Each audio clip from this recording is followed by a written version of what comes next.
When you look at me, you're looking at an individual who have divested himself of all religions.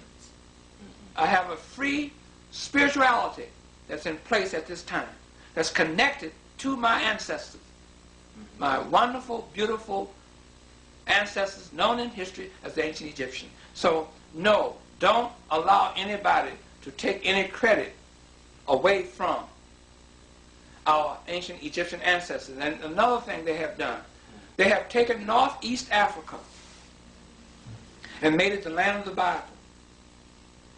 See, Northeast Africa consists of Palestine, Lebanon, Jerusalem, Turkey, Jordan, Syria, Iraq, Iran, Saudi Arabia, Yemen. All that land area is part of the continent of Africa, called Northeast Africa. In 1859, they created and dug a canal. Took them 10 years, 1859 to 1869, to create what is known as the Suez Canal, trying to divide that land area away from the continent of Africa. Can't do it. So what they did was that they used that section of Africa over there as part of the land of the Bible. Okay? What they wanted to do, Clemson, is to try to get as close to Egypt as possible.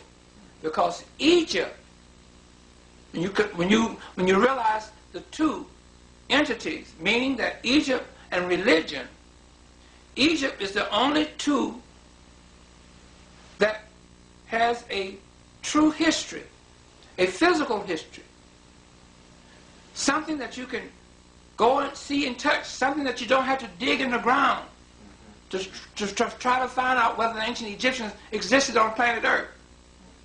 It's there. The Great Pyramid is there. The greatest edifice that has ever been built on planet Earth. The Sphinx is there. All your monuments that wasn't stolen out of ancient Egypt by the Europeans are still there. Okay? On the other hand, Egypt versus religion, religion has to have literature to sustain itself.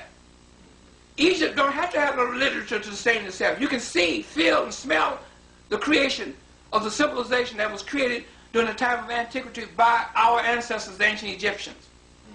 Religion, you have to read about it and believe it in written literature. That's what they are doing and have done to us as a people. That's the reason why we are so confused as a people. We're going to have to find our way back to ancient Egypt. We're going to have to divest ourselves in all religions. We're going to have to take the religion of Christianity and this image that we know today as Jesus Christ and throw it in the nearest garbage can that you can find. You're going to have to take Islam alaikum and alaikum salam and the Quran and the Prophet Muhammad, all of that garbage, and throw it in the garbage can to clear your mind of all this confusion. You're going to have to take this black Hebrew Israelitism. You're going to have to go somewhere and get yourself a blood transfusion and run all this black Hebrew Israelite, this Hebrew blood out of your system that you think existed during the time of Abraham. Never been an Abraham. So divest yourself of all of that. Okay? Get yourself a spiritual enema. Clean your system out. Get back into your own indwelling spiritual power that your Creator gave you at the time of your birth. It's inside of you. Don't come outside and bring that power, that spiritual power that the Creator gave you that's connected to the whole entire universe by way of your pineal gland. Don't bring that spiritual power and invest it into a dead man-made religion. And you take this God that you have been believing in a God, and this God that has been put upon you. Take this God and throw it in the nearest garbage can that you can find, along with the rest of this religious garbage. Now, let me ask you, are you saying that there were no people in that area of what they call Sumer or Mesopotamia, because there are monuments that, the zygotes and things like that? Talk to me about that. Only people living in that area was Africans. That's Northeast Africa. The artifacts that they tell you that they found over there, they created those artifacts. Like I told you before, the European scholar academic community argued against any existence of a Sumerian. But you're saying they were people. Africans, yes. They had nothing to do with what they're talking about today in the Bible or in so-called pseudo-history that the Europeans created. Has nothing to do with it. Then what was the interrelationship with those Africans in that area, Mesopotamia, Persia? Maybe you should talk about Persia. What about the Persians? Never been a Persian. Persian is strictly biblical literature. Babylon? It's all biblical literature. Then explain that area. Who was there and what was the Africans. relationship? What was the relationship with Egypt? They were all connected by way of them being Africans. Any African throughout the continent of Africa, or any African today, 1999, can claim to be an ancient Egyptian. All you have to do, the qualification for that is to be an African. Okay? So are you saying there was a sharing of culture and of language and of general information? No. I'm saying that if you go throughout the continent of Africa, you have, wherever the geographical land area where the Africans live, they have their own culture and civilization and language. Okay?